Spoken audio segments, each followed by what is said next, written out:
вот твой поддон коробки. Видишь, все сухо, без нарушений. Так, дальше что? Смотрим. Вот это твой чудо-активный стабилизатор, видишь, немного такой этот запотевший. Но не капает, ничего не льется. Все, в принципе, нормально. Дальше, что по нашей проблеме. Вот, видишь, это водительская левая сторона, пыльник на рулевую рейку, так? Вот это вот правая пассажирская, вот эту защиту я немного отодвинул, чтобы тебе что понять. Показать вот тут сайлентблок на этих вот нижних задних рычагах, так? Нарушенные, вот.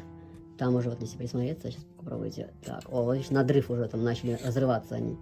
То есть, либо так ездить, не заморачиваться, если не стучать, не напрягают. Либо менять. С той стороны то же самое. Так. Там вот я смотрел, они уже такие отслоилась резина от обоймы. Ладно, мы по-другому вопросу. Смотри, здесь вот я открутил вот эту вот защиту. Так. Вот эту вот, чтобы уже было видно пыльник. И бачишь, что я тут обнаружил? О, видишь? Она уже там даже ржавая, видишь, такое отверстие. Это ржавчина. Вот это твой скрип, что был про это, да? Вот я уверен, сейчас, если снова буду снимать этот пыльник, нужно будет тебе поменять новый, так? Вот смотри. Сейчас я попробую его тут разорвать, так. Там будет ржавая эта рулевая тяга, 100%. И вот она у тебя скрипела.